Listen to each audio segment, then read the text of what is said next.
ফিলিস্তিনিদের পক্ষ নিয়ে যুক্তরাষ্ট্রের ভার্জিনিয়া অঙ্গরাজ্যের রিচমন্ডে ভার্জিনিয়া কমনওয়েলথ বিশ্ববিদ্যালয়ে স্নাতক সমাপনী অনুষ্ঠান থেকে বেরিয়ে গেছেন বেশ কয়েকজন শিক্ষার্থী।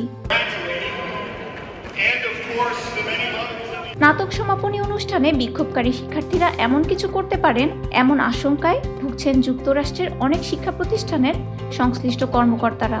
বিক্ষোভের জেরে অনেক বিশ্ববিদ্যালয়ে এই আয়োজন বন্ধ রাখা হয়েছে।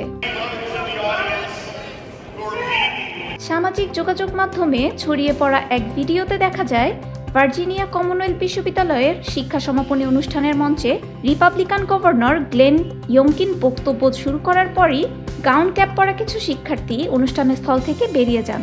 এ সময় তারা বিভিন্ন স্লোগান দিতে থাকেন। ক্যাম্পাসগুলোয় বিক্ষোভকারীরা দাবি জানাচ্ছেন যেন বিশ্ববিদ্যালয় কর্তৃপক্ষ ইসরায়েলের সাথে ব্যবসায়িক সম্পর্ক ছিন্ন করে এবং গাজায় যুদ্ধবিরতির জন্য চাপ দেয়। এর আগে গত 29 এপ্রিল ভার্জিনিয়া কমনওয়েলথ বিশ্ববিদ্যালয় ক্যাম্পাস থেকে বিক্ষোভকারীদের হটিয়ে দেয় পুলিশ।